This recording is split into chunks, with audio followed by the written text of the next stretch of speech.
कुछ कहानियां ऐसी होती हैं जो सीधा दिल पर लगती हैं और उनके नक्श कभी मिटते नहीं हैं। आज इस कहानी की हम बात कर रहे हैं, वो मोहम्मद फारूक राशिद की लिखी हुई है। ये एक ऐसी कहानी है जो वक्त और फासले से बहुत आगे दादा दादी की इस मोहब्बत के बारे में है, जिसका कोई मुकाबला नहीं।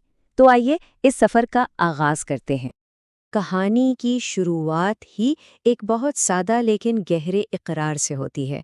ये सिर्फ एक जुमला नहीं है, ये वो एहसास है जिसके इर्द गिर्द मुसन्निफ़ की पूरी दुनिया, उनकी सारी यादें, उनका वजूद घूमता है। ये वो मोहब्बत है जो हर दूसरी मोहब्बत से बढ़कर है। तो ये कहानी हमें ले जाती है खानीवाल के एक पुरसकून से गांव में। ये वो जगह है जहां मुसन्निफ का बचपन गुजरा, अपने दादा दादी के शफीक साए में। वालिदैन तो कराची में थे, लेकिन उनके लिए कुल कायनात बस यही दो हस्तियां थीं जिनके गिर्द जिंदगी का हर एक लम्हा घूमता था।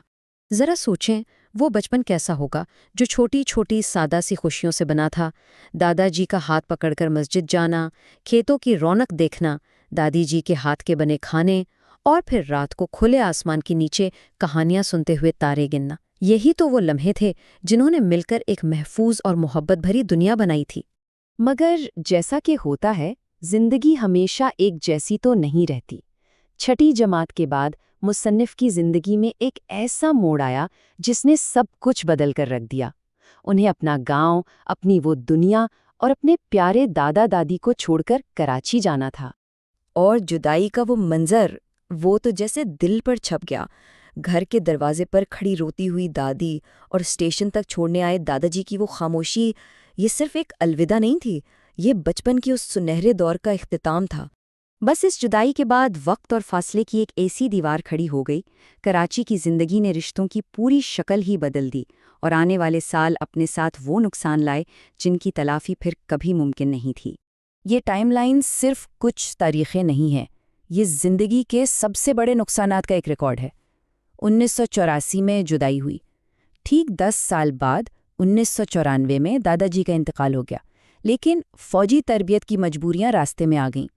और फिर 20 साल बाद 2014 में दादी भी चली गई, और इस बार बैरूने मुल्क मुलाजमत ने रास्ता रोक लिया। 2 आखिरी दीदार जो कभी नसीब ही ना हो सके। तो इन सब वाक़यात का नतीजा क्या निकला? एक दायमी अफसोस, उनके आखिरी लम्हात में उनके पास ना होने का बोझ। ये एक ऐसा दुख है जो वक्त के साथ कम नहीं होता, बल्कि सारी जिंदगी का रोग बन जाता है। मुसन्निफ अपने दिल का सारा दर्द इन अल्फाज में बयान करते हैं। ये एहसास कि जिन लोगों ने अपनी पूरी जिंदगी आपके लिए वक्फ कर दी, आप उनके लिए कुछ भी ना कर सके। यही वो बोझ है जो एक ऐसे कर्ज की कहानी सुनाता है जो शायद कभी अदा हो ही नहीं सकता। और यहीं पर आकर एक बहुत बड़ा सवाल जहन में आता है, क्या हम अपने बुजुर्गों की मोहब्बत का कर्ज वक्त पर चुका सकते हैं? मुसन्निफ की ये कहानी हम सबको अपने रिश्तों के बारे में गहराई से सोचने पर मजबूर करती है। लेकिन इतने गहरे अफसोस के बावजूद मोहब्बत का वो रिश्ता आज भी जिंदा है। ये मीरास उनकी दुआओं में जिंदा है, जिंदगी के हर फैसले में उनकी दी हुई तरबियत में जिंदा है, और उनकी कब्रों की जियारत की तड़प में जिंदा है। वो जिस्मानी तौर पर तो दूर हैं, लेकिन आज भी मुसन्निफ की जिंदगी का सबसे अहम हिस्सा वही है। तो ये कहानी सिर्फ एक शख्स के अफसोस की नहीं है। मुसन्निफ का ये ज़ाती सफ़र एक ऐसी नसीहत पर ख़त्म होता है जो हम सबके लिए है। यहाँ मुसन्निफ का पैगाम बिल्कुल साफ और सीधा है, ख़ास तौर पर नौजवान नस्ल के लिए।